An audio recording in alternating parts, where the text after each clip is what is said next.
Good morning, everyone. In previous class, we were studying photoelectric effect. In that, we have seen that Leonard and that other scientist Millikan have conducted some kind of experiment for the observations regarding the emission of charge carriers from any metal surface through incidence of the radiation. So in that particular phenomena, we have seen how the variation in the properties of incident radiation and the potential between the plates is changed, and what happens to that changes. All right. So first we have seen that effect of intensity of light when the intensity of light is changed, that means the number of photoelectrons are increased. All right, just because the current was getting higher, so number of photoelectrons were increasing due to incidence of light. So we have already seen that number of photoelectrons emitted per second was directly proportional to the intensity of radiation. And second, we have seen this effect, that is effect of potential. Here the intensity remains fixed for one curve. For one curve, intensity is fixed, so number of photoelectrons are fixed, all right, emitted per second. So just the number of photoelectrons are fixed, but here we are actually changing the potential. So we have seen for increasing the potential on anode, we are getting firstly little change in the current value, means current is somewhat increased by a small amount and then get saturated with that particular amount. मतलब होता क्या है कि anode plate पे हमने कोई potential लगाया और उससे हम चार्ज को खींचे, तो ज़्यादा से ज़्यादा चार्ज कैरियर एनोड प्लेट में आए और कंडक्ट कराने का काम किए, करंट बनाने का काम किए. तो थोड़ी सी बढ़ के करंट आई, लेकिन सारे चार्ज कैरियर तो यूज हो गए, यानी सारे इलेक्ट्रॉन्स तो करंट बनाने लगे. तो क्या हो गया, सारे चार्ज कैरियर यूज होने के बाद करंट की जो फिक्स वैल्यू आने लग गई. तो ये बता रहा है. अब हमने क्या किया, वोल्टेज को और बढ़ाया, लेकिन नंबर ऑफ चार्ज कैरियर तो फिक्स है ना, तो वोल्टेज को बढ़ाने पे चार्ज कैरियर फिक्स रहेंगे, यानी करंट कांस्टेंट. अब हमने क्या किया, नंबर ऑफ चार्ज कैरियर को ही बढ़ा दिया. कैसे, इंसिडेंट रेडिएशन की इंटेंसिटी को थोड़ा सा बढ़ा दिया, तो चार्ज कैरियर ज्यादा मिल गए, और एनोड पोटेंशियल को लगाया और धीरे से उसको और इंक्रीज किया. फिर वो जो थोड़े से ज्यादा चार्ज कैरियर थे वो थोड़ी सी करंट बढ़ा के वैल्यू देंगे, और यहाँ पे वैल्यू आ गई. लेकिन जब हमने अपने एनोड पोटेंशियल को, जो एनोड पे जो वैल्यू थी पोटेंशियल की, if we made it negative with respect to cathode, means इधर साइड यानी निगेटिव में लेके जाने लगे, रिटार्डिंग पोटेंशियल अप्लाई किया, देन वी हैव सीन कि जब हम थोड़ा उल्टा पोटेंशियल अप्लाई करते जाते हैं तो चार्ज कैरियर्स को पहले जो है ये एनोड रोकता है, जो इधर से इलेक्ट्रॉन्स आ रहे थे इंसिडेंट लाइट से, जो इलेक्ट्रॉन्स यहाँ मेटल सरफेस से निकले वो इधर आ रहे थे. तो मान लीजिए हमने 5 वोल्ट लगाया, रोका, तो ज़्यादा से ज़्यादा इलेक्ट्रॉन तो रुक गए, लेकिन कुछ जो एनर्जेटिक इलेक्ट्रॉन्स थे, एनर्जी कहाँ से आई थी, इंसिडेंट रेडिएशन की फ्रीक्वेंसी के अकॉर्डिंग. ठीक है, ज़्यादा फ्रीक्वेंसी की लाइट इंसिडेंट कराएंगे तो ज़्यादा एनर्जेटिक इलेक्ट्रॉन्स निकलेंगे. इसके बारे में हम और अभी पढ़ेंगे. ठीक है, तो ज़्यादा एनर्जी वाले तो यहाँ पार कर गए, लेकिन कम एनर्जी वाले रुक गए. अब हमने और थोड़ा सा बढ़ा दिया, थोड़ा सा और पोटेंशियल बढ़ा दिया, 5 वोल्ट से 10 वोल्ट कर दिया. तब यहाँ ये पाया कि यहाँ पे जो चार्ज कैरियर जो यहाँ पहुँच रहे थे उनकी संख्या और कम हो गई. अब केवल वही इक्का दुक्का जो चार्ज कैरियर्स है जिनके पास बहुत हाई काइनेटिक एनर्जी है, केवल वही यहाँ तक पहुँच पाएंगे. अब हमने इसको और थोड़ा इंक्रीज कर दिया, मान लीजिए 12 वोल्ट कर दिया. ठीक है, तो हम ये पाते हैं कि केवल हाईएस्ट एनर्जी वाला जो इलेक्ट्रॉन था, हाईएस्ट काइनेटिक एनर्जी वाला, केवल वो यहाँ तक पहुँचा. ठीक है, अब हमने इसकी पोटेंशियल को एक ऐसा वैल्यू दे दी सबसे ज्यादा, दैट इज V0, 12 वोल्ट से भी थोड़ी सी ज्यादा, कि वो जो हाईएस्ट काइनेटिक एनर्जी वाला इलेक्ट्रॉन था जो यहाँ से यहाँ पहुँच जा रहा था वो भी रुक गया. यानी ये जो V0 पोटेंशियल है, अगर हम इसमें E मल्टीप्लाई कर दें, यानी E V0 पोटेंशियल अप्लाई कर दिया हमने, मतलब पोटेंशियल V0 है और Q इंटू V, तो ये एनर्जी बन गया ना. इतनी एनर्जी दे दिया कि वो जो सबसे हाईएस्ट वाली काइनेटिक एनर्जी थी इसने उसको भी रोक लिया, यानी के मैक्स को भी इसने रोक लिया, यानी के max is equal to e v naught. ठीक है, ये वो पोटेंशियल है जब सबसे ज्यादा वाली काइनेटिक एनर्जी वाला चार्ज कैरियर भी रुक जाता है, यही स्टॉपिंग पोटेंशियल है। अब हम ये बताइए, अगर मुझे कुछ नया पोटेंशियल, यहाँ पे हम एनर्जी ऑफ इलेक्ट्रॉन नहीं चेंज कर रहे, यानी इंसिडेंट लाइट की फ्रीक्वेंसी को फिक्स रखें और इंसिडेंट लाइट की इंटेंसिटी को बढ़ाएं, तो इंटेंसिटी बढ़ने से इधर वाले चार्ज कैरियर्स की जो इधर से निकल रहे हैं उसकी काइनेटिक एनर्जी में परिवर्तन नहीं होता, लेकिन नंबर ऑफ चार्ज कैरियर में परिवर्तन होता है। तो इसका मतलब हाईएस्ट एनर्जी वाला इलेक्ट्रॉन तो यही रहेगा ना जो के मैक्स है। तो इसका मतलब इनके लिए भी चाहे हम इंटेंसिटी कितनी भी बढ़ा दें, अगर हम इसकी फ्रीक्वेंसी को फिक्स रख रहे हैं तो सभी इलेक्ट्रॉन्स के लिए, सभी फोटो इलेक्ट्रॉन्स के लिए स्टॉपिंग पोटेंशियल V नॉट ही रहने वाला है। और यही यहाँ पे शो कर रहा है कि इंटेंसिटी हम बढ़ा भी रहे हैं लेकिन हम फ्रीक्वेंसी को फिक्स रखें तो सभी के लिए स्टॉपिंग पोटेंशियल V नॉट, यानी सबसे ज़्यादा वो पोटेंशियल की वैल्यू निगेटिव में जिसमें सारे charge carrier, all charge carriers are not reaching the anode plate. ठीक है, तो वो V नॉट पोटेंशियल है, यानी एनोड पे पहुंचे नहीं चार्ज कैरियर, यानी करंट नहीं बही, यानी करंट की value zero, potential V not पे और माइनस V नॉट पे। तो इसको क्या कहते हैं? रिटार्डिंग पोटेंशियल, स्टॉपिंग पोटेंशियल या कट ऑफ पोटेंशियल कहते हैं। ठीक है, तो ये बात हो गई। इसका मतलब यहाँ से हम एक और चीज़ लिख सकते हैं, के मैक्स वो मैक्सिमम एनर्जेटिक इलेक्ट्रॉन्स की काइनेटिक एनर्जी है जो रोक लिया जाता है V नॉट पोटेंशियल के द्वारा, और ई वी नॉट को एनर्जी बनाने के लिए इसमें चार्ज कैरियर, चार्ज को मल्टीप्लाई किया है, क्यू को मल्टीप्लाई किया है, क्यू वी होता है ना, तो ये ई वी नॉट है। ठीक है, इसको हम कह सकते हैं कि मान लीजिए उस चार्ज कैरियर की जो सबसे ज़्यादा काइनेटिक एनर्जी वाला चार्ज कैरियर था जो अभी अभी वी नॉट से रोका गया है, उसकी वेलोसिटी वी मैक्स थी, तो एनर्जी, काइनेटिक एनर्जी के फॉर्म में वी मैक्स स्क्वायर इसको लिख सकते हैं half m v max square. M क्या है? Mass of the electron, half m v max square. ठीक है, तो ये रिलेशन भी एक काइनेटिक एनर्जी का रिलेशन है जो हाईएस्ट काइनेटिक एनर्जी का इलेक्ट्रॉन स्टॉपिंग पोटेंशियल द्वारा रोका गया है। Alright, so this is what the effect of potential. Now we have scene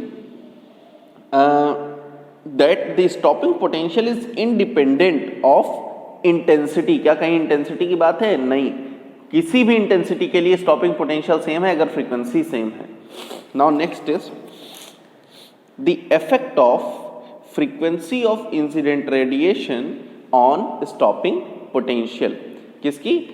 frequency of incident radiation का प्रभाव। अब देखिए, ये समसे इंपॉर्टेंट पार्ट है क्योंकि इसी से आगे बहुत सारी चीज़ें डेवलप होंगी। तो इसके लिए सबसे पहले हमने इंटेंसिटी, ध्यान दीजिएगा, फ्रीक्वेंसी का असर देखना है। इंटेंसिटी को ऐसा फिक्स किया, आपने देखा था अलग अलग इंटेंसिटी के लिए अलग अलग सैचुरेशन कंडीशन, यानी करंट की सैचुरेशन अलग अलग आ रही थी। क्यों? क्योंकि नंबर ऑफ चार्ज कैरियर्स बढ़ जाते थे या घट जाते थे। अगर हम इंटेंसिटी कम रखेंगे तो नंबर ऑफ फोटो इलेक्ट्रॉन्स जो निकल रहे हैं, नंबर ऑफ फोटो इलेक्ट्रॉन्स, उनकी एनर्जी नहीं, वो कम हो जाएंगे। अगर हम इंटेंसिटी बढ़ा रहे हैं तो number of photo electrons will be increased. तो हमने ऐसा फिक्स किया कि अलग अलग फ्रीक्वेंसी के लिए, हर फ्रीक्वेंसी के लिए हम नंबर ऑफ फोटो इलेक्ट्रॉन्स को सेम रखते हैं। तो ऐसे केस में अगर हम एक ग्राफ ड्रॉ करें, मान लीजिए ये ग्राफ ड्रॉ करें कि ये हमारी फोटो करंट को शो कर रहा है, photo current, it is in Y axis, this is anode potential V, anode potential. ये सब चीजें अब तक याद हो जानी चाहिए।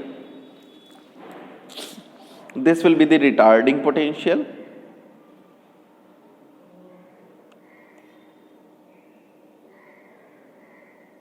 है ना। Now as this photo current, as we have seen और we have assume that we have chosen such intensity,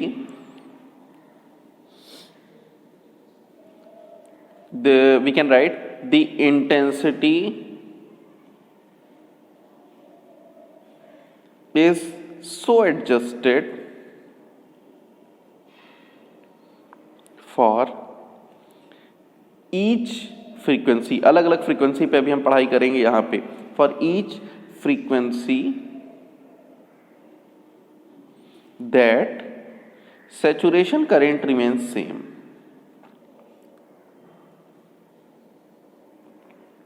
Current is same for each time. ठीक है, जब पॉजिटिव पोटेंशियल हम ए पे अप्लाई करते हैं तो सैचुरेशन करंट सेम रहती है, ऐसा हमने इंटेंसिटी को चूज किया, यानी सैचुरेशन करंट का ये हमने ये बना दिया लेवल। अब देखिए हमने फ्रीक्वेंसी न्यू वन ली, मान लीजिए एक फ्रीक्वेंसी ली न्यू वन, ठीक है, न्यू वन। अब देखिए हमको पता है कि हर फ्रीक्वेंसी का अपना एक स्टॉपिंग पोटेंशियल होगा, तो कुछ ऐसा सा था, अगर हमने निगेटिव पोटेंशियल लगाया तो निगेटिव बढ़ाते बढ़ाते यहाँ पे जाके वो स्टॉपिंग पोटेंशियल मिला V01 नाम दे दिया। ये किस फ्रीक्वेंसी पे है? न्यू वन फ्रीक्वेंसी पे। मैंने आपको बताया था कि स्टॉपिंग पोटेंशियल सेम रहेगा अगर हम फ्रीक्वेंसी को ना बदलें, लेकिन अगर हमने फ्रीक्वेंसी बदल दिया तो वो जो चार्ज कैरियर निकले, इलेक्ट्रॉन्स जो निकले हमारे कैथोड से, फ्रीक्वेंसी को थोड़ा सा बढ़ा दिया। मैंने एक फ्रीक्वेंसी ली nu two which is little bit greater than nu one, तो वो जो इलेक्ट्रॉन निकले हैं उनके पास थोड़ी सी एनर्जी ज़्यादा है। कौन सी? काइनेटिक एनर्जी थोड़ी सी ज़्यादा है, यानी उनको एनोड तक पहुंचने से रोकने के लिए थोड़ा सा ज़्यादा स्टॉपिंग पोटेंशियल लगाना पड़ेगा, यानी न्यू टू फ्रीक्वेंसी वाली के लिए थोड़ा सा ज़्यादा स्टॉपिंग पोटेंशियल लगाना पड़ेगा, V02 लगाना पड़ेगा। निगेटिव में है ना -V01 -V02, ये देखो ये थोड़ा सा ज़्यादा लगाना पड़ेगा, लेकिन सैचुरेशन कंडीशन सेम है क्योंकि करंट फिक्स, हमने इंटेंसिटी को फिक्स किया है तो मैक्सिमम करंट हमने फिक्स कर दिया, यानी नंबर ऑफ कैरियर्स हमने फिक्स कर दिया उससे ज़्यादा, क्योंकि करंट को कौन डिसाइड करेगा? नंबर ऑफ फोटो इलेक्ट्रॉन्स, और number of photo electrons is fixed by fixing the intensity of incident radiation. ठीक है, so it is for nu two. And for third frequency थोड़ी सी ज़्यादा फ्रीक्वेंसी है तो थोड़ा ज़्यादा काइनेटिक एनर्जी उसके पास होगी, तो थोड़ा ज़्यादा स्टॉपिंग पोटेंशियल लगाना पड़ेगा, तो थोड़ा सा ज़्यादा स्टॉपिंग पोटेंशियल ये लगाना पड़ गया। ठीक है, तो तीन अलग अलग केस में तीन अलग अलग स्टॉपिंग पोटेंशियल कब लगाना पड़ा? जब frequencies are different. And this is what? This is the saturation current, क्योंकि ये तो फिक्स हमने रख दिया है। ठीक है, तो ये हमारी बात हो गई। अब अगर हम इस चीज़ को समझें तो हम ये पाते हैं कि जैसे जैसे हम फ्रीक्वेंसी को बढ़ाते हैं वैसे वैसे maximum kinetic energy of photo electrons and hence greater is the retarding potential required to stop such electrons completely. यानी जैसे जैसे ये देखिए, मैं एक रफ फिगर यहाँ ड्रॉ कर देता हूँ, यहाँ से इलेक्ट्रॉन्स निकलते थे, है ना, और इधर को जा रहे हैं। जब हमारी ये जो इंसिडेंट लाइट है इसकी फ्रीक्वेंसी बढ़ाते हैं तो ये जो एनोड है, एनोड पे जो इलेक्ट्रॉन्स हैं वो थोड़ा ज़्यादा काइनेटिक एनर्जी वाले इलेक्ट्रॉन्स, क्योंकि हमने फ्रीक्वेंसी बढ़ाया। देखिए फ्रीक्वेंसी बढ़ाने का मतलब होता है एनर्जी बढ़ाया। एनर्जी बढ़ाया तो इलेक्ट्रॉन को निकालने के लिए तो जो एनर्जी खर्च हुई वो तो फिक्स है सभी के लिए, लेकिन एक्स्ट्रा एनर्जी जो मिलती है वो कहाँ चली गई? इलेक्ट्रॉन को काइनेटिक एनर्जी प्रोवाइड कराने के लिए।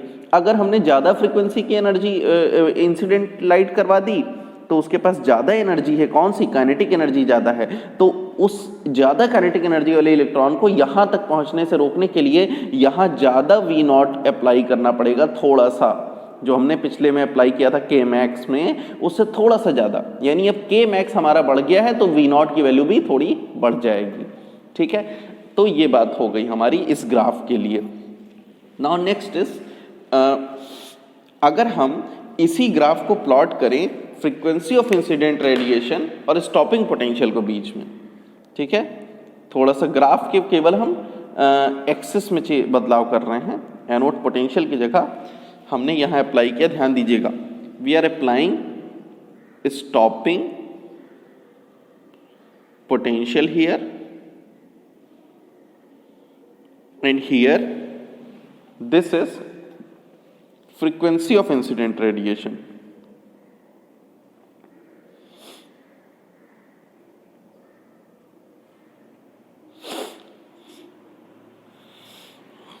All right, so it is frequency of incident radiation. Now see, हमने क्या देखा, जैसे जैसे फ्रीक्वेंसी बढ़ाते हैं वैसे वैसे निगेटिव डायरेक्शन में, देखो स्टॉपिंग पोटेंशियल की वैल्यू हम यहाँ केवल वाई एक्सिस पे केवल वैल्यू ले रहे हैं। जैसे जैसे आप ऐसा समझ लीजिए कि यहाँ पे एक फ्रीक्वेंसी ऑफ इंसिडेंट रेडिएशन, कोई पर्टिकुलर फ्रीक्वेंसी के लिए स्टॉपिंग पोटेंशियल कुछ था, है ना। मान लीजिए ये पर्टिकुलर केस है, ये किसी एक मेटल ए की बात कर रहे हैं। मेटल कोई एक मान लीजिए जैसे कॉपर है ना, या फिर जिंक प्लेट है। जिंक प्लेट के लिए हमने बात की, तो जिंक प्लेट से अगर हमने न्यू नॉट फ्रीक्वेंसी, मैंने आपको बताया था हर मटेरियल का वर्क फंक्शन अलग होता है। Every material has unique work function. Work function क्या होता है, यहां लिख देते हैं, every material has unique work function. मतलब क्या है, मैंने कहा 50 हर्ट्ज, मान लीजिए 5000 हर्ट्ज, 5000 हर्ट्ज की फ्रीक्वेंसी कुछ एक एनर्जी प्रोवाइड कराती है। मेटल ए से कोई फोटो इलेक्ट्रॉन निकालने के लिए 50 जूल एनर्जी चाहिए, लेकिन हमारी जो न्यू फ्रीक्वेंसी है, एक फ्रीक्वेंसी है न्यू नॉट, न्यू जीरो, वो हमें एनर्जी प्रोवाइड कराती है 100 जूल की। तो 50 जूल एनर्जी कहाँ खर्च होगी, चार्ज कैरियर को निकालने में।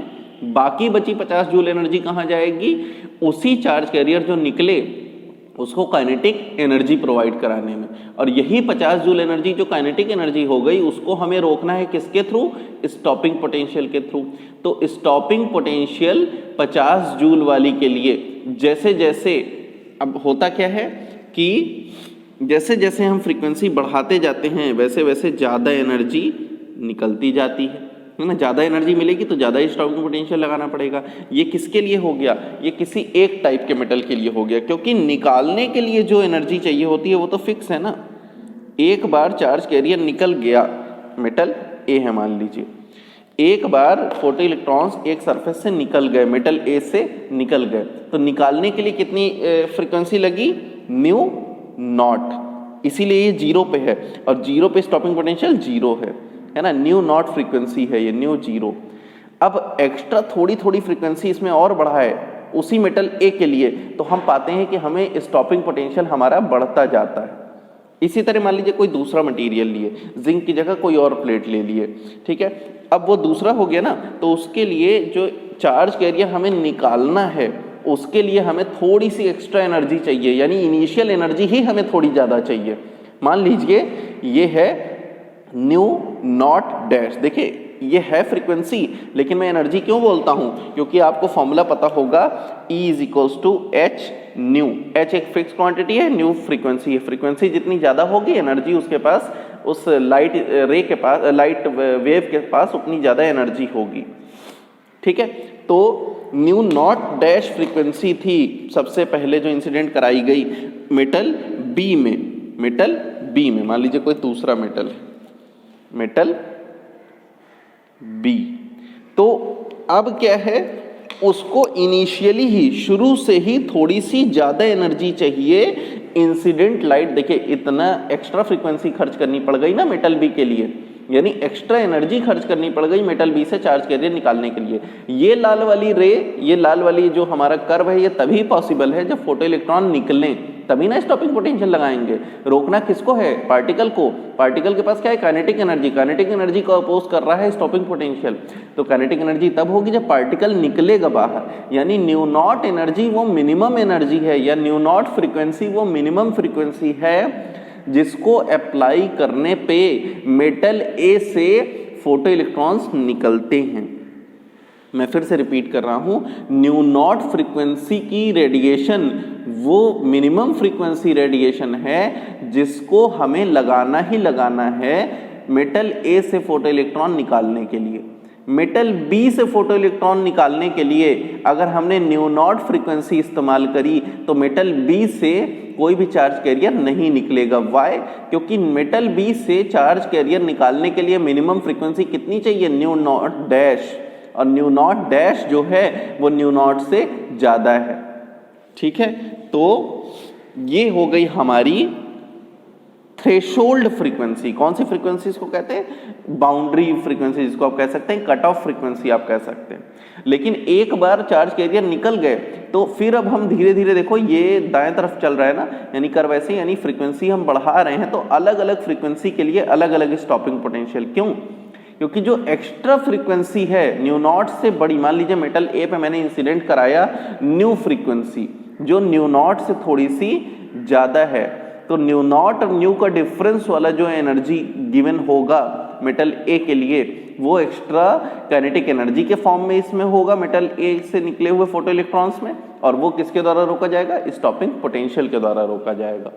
ठीक है, तो ये बात हो गई हमारी, यानी एक किसी मेटल सरफेस से फोटो इलेक्ट्रॉन को निकालने के लिए किसी specific type of metal surface से, जैसे आयरन के लिए अलग होगा, कॉपर के लिए अलग, मेटल ए से निकालने के लिए फोटो इलेक्ट्रॉन्स कितनी फ्रीक्वेंसी के रेडिएशन चाहिए? न्यू नॉट की कम से कम चाहिए। मेटल बी से न्यू नॉट डैश की फ्रीक्वेंसी कम से कम चाहिए, यानी एक मिनिमम फ्रीक्वेंसी तो चाहिए ही। तो इस मिनिमम फ्रीक्वेंसी को क्या कहते हैं? The minimum value of the frequency of incident radiation below which the photoelectric emission stops all together is called threshold frequency. यानी इससे कम फ्रीक्वेंसी के अगर हम इंसिडेंट रेडिएशन देंगे तो कोई भी फोटो इलेक्ट्रॉन नहीं निकलेगा। अब देखिए इसी ग्राफ में अगर मैं थोड़ा सा ये पीछे करूं, ये यहां पे कट किया वाई एक्सिस पे, ये -W0 है ना, तो V0 कैसा है? निगेटिव में है ना, तो -W0 कैसा है? पॉजिटिव में होगा, क्योंकि V0 तो स्टॉपिंग पोटेंशियल है ना, लेकिन हमने इसको पॉजिटिव एक्सिस से शो किया। तो ये वाला अपने आप वर्क फंक्शन एक निगेटिव क्यों है? क्योंकि ये एनर्जी वो एनर्जी है जो केवल निकालने में खर्च हो गई है। मान लीजिए मेटल सरफेस तो कोई था, ये वाला मेटल कोई सरफेस था, इसमें मैंने कोई रेडिएशन ऐसे इंसिडेंट कराई, इसके पास कोई एनर्जी थी E, है ना, जिसकी वैल्यू थी h न्यू। ठीक है ना, h न्यू एनर्जी थी। अब इसका कुछ पार्ट, h न्यू का कुछ पार्ट कहाँ खर्च हो गया? इसको निकालने में। क्यों? क्योंकि यही तो वर्क फंक्शन होता है W0 is the minimum energy required to remove one charge carrier from this metal surface, one electron from this metal surface। ठीक है, तो ये W0 वो एनर्जी थी जो खर्च हो गई चार्ज कैरियर को निकालने में, यानी h न्यू माइनस W0 इतनी एनर्जी अब बची, और ये कहाँ जाएगी? ये काइनेटिक एनर्जी बनाएगी। क्या उसी निकले हुए, मान लीजिए ये इलेक्ट्रॉन अब निकल गए, इन इलेक्ट्रॉन को कितनी काइनेटिक एनर्जी मिलेगी? के काइनेटिक एनर्जी मिलेगी, यानी इन सबके पास कितनी काइनेटिक एनर्जी है? के क्या कह दे तो के मैक्स है, के मैक्स काइनेटिक एनर्जी है, मैक्सिमम हो सकती है ना। तो यही सारी चीजें हमने अभी देखी। Effect of frequency of incident radiation, minimum frequency एक चाहिए ही चाहिए इंसिडेंट कराने के लिए। ठीक है, अब उसके बाद बात आती है कुछ पहले लॉज, बेसिक लॉज पढ़ ले, फिर फेल्योर का कारण, क्यों फेल कर गई, इतने से काम क्यों नहीं चल पाया। देखिए इसमें एक कुछ नियम हमको पता चले।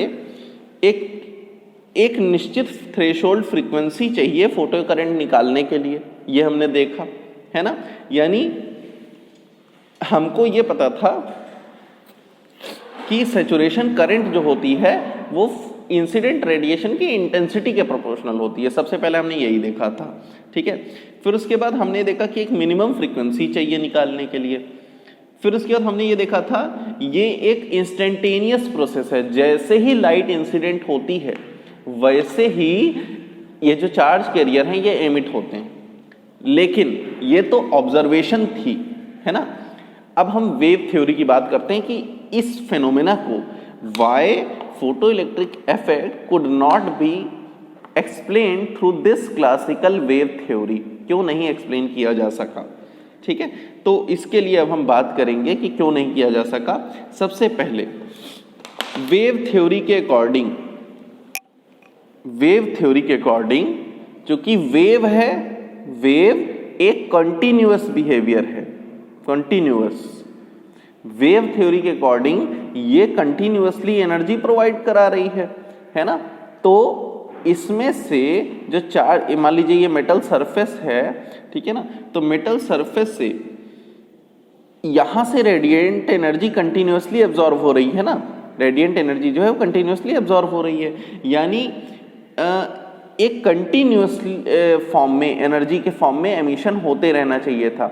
यानी अगर मैंने कहा फ्रीक्वेंसी रेंज 2 जूल से लेके 2000 जूल तक की एनर्जी यहाँ पे है ना, तो सभी जितने भी चार्ज कैरियर थे यहाँ पे, जितने भी नंबर ऑफ इलेक्ट्रॉन्स यहाँ एमिट हो रहे हैं, इनफाइनाइट, मतलब ये जो यहाँ से यहाँ तक एक कंटिन्यूअसली खूब सारे इलेक्ट्रॉन्स एमिट होने चाहिए।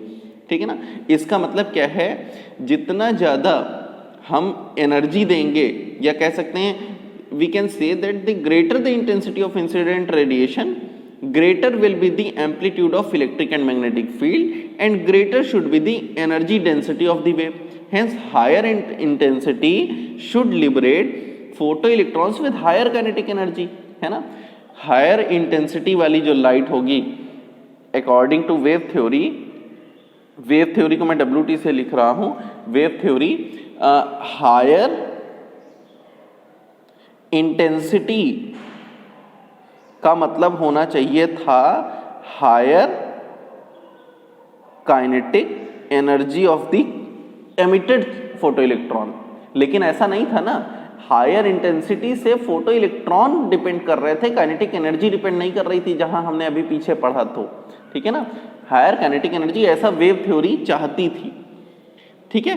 तो ये तो एक्सपेरिमेंटल नहीं है, तो ये गलत साबित हो गया। दूसरा, वेव थ्योरी के अकॉर्डिंग क्या था, इंसिडेंट रेडिएशन की फ्रीक्वेंसी पे कैसे डिपेंड कर रहा है। हमने अभी ये देखा, अपने देखिए जो हमने अभी अभी पीछे पढ़ा है वो एक्सपेरिमेंटल स्टडी थी। वेव थ्योरी क्या कहती है अब हम ये पढ़ रहे हैं। अब हम अपनी वेव थ्योरी को एक्सपेरिमेंटल स्टडी से कंपेयर करते चलेंगे। हमारी एक्सपेरिमेंटल स्टडी के अकॉर्डिंग ये ट्रू नहीं है। वेव थ्योरी ये कहती है कि इंटेंसिटी जितनी ज़्यादा होगी काइनेटिक एनर्जी उतनी ज़्यादा होगी, लेकिन ऐसा नहीं है। दूसरा, frequency of incident radiation, frequency of incident radiation, देखिए फ्रीक्वेंसी ऑफ इंसिडेंट रेडिएशन का मतलब कि इंसिडेंट रेडिएशन के पास एनर्जी है अपनी, could be any value, could be of any value. अगर हम उसका इंटेंसिटी बढ़ा लें और देर तक इंसिडेंट कराएं, frequency of incident radiation could be of any value. Frequency कुछ भी होगी तो एनर्जी कुछ भी होगी, लेकिन इंटेंसिटी अब उसके पास होगी ना, वेव के पास। तो अगर हम थोड़ी देर तक इंसिडेंट कराएं, शुड इम्पार्ट और शुड इजेक्ट इलेक्ट्रॉन्स, है ना। ऐसा वेव थ्योरी कहती है कि इंटेंसिटी कुछ, फ्रीक्वेंसी कुछ भी हो, अगर उसके पास इंटेंसिटी है और थोड़ी देर तक उसको इंसिडेंट कराया जाए तो इलेक्ट्रॉन इजेक्ट होते, लेकिन ये भी नहीं हुआ। हमने ये देखा था कि एक निश्चित फ्रीक्वेंसी से, अभी अभी हमने देखा, न्यू नॉट वाली फ्रीक्वेंसी से कम के फ्रीक्वेंसी में कोई भी फोटो इलेक्ट्रॉन एमिट नहीं हो रहे थे, ये भी गलत हो गया। फिर उसके बाद तीसरा, एक सबसे इंपॉर्टेंट चीज है कि जैसे ही, अब देखिए होता क्या है कि जब हम यहाँ से इंसिडेंट लाइट प्रोवाइड कराते हैं, है ना, तो उसमें इंसिडेंट लाइट के गिरने में और मेटल सरफेस से इलेक्ट्रॉन के निकलने में कुछ टाइम लैग होना चाहिए, टाइम लैग होना चाहिए फॉर इजेक्शन। लेकिन हमारी ऑब्जर्वेशन क्या थी कि जैसे ही लाइट इंसिडेंट कराया गया, ये मिलिकन ने देखा कि जैसे ही लाइट इंसिडेंट कराई गई, है ना, वैसे ही चार्ज कैरियर निकले, यानी रीडिंग हमारी आई करंट वो अमीटर में, इसका मतलब ये प्रोसेस इंस्टेंटेनियस था। लेकिन वेव थ्योरी कहती है कि ये एक इंस्टेंटेनियस प्रोसेस नहीं होना चाहिए, थोड़ा सा टाइम लैग होना चाहिए। तो ये तीनों चीजें यहाँ पे फेल कर गई। अब फेल हो गई तो कुछ नई थ्योरी की जरूरत थी, तो फिर आइंस्टीन ने theory of photo electric effect यहाँ से इंट्रोड्यूस किया। आइंस्टीन ने कुछ नई चीजें यहाँ पे एजम्पशंस माने, उसको हम अगले क्लास में देखेंगे। ठीक है।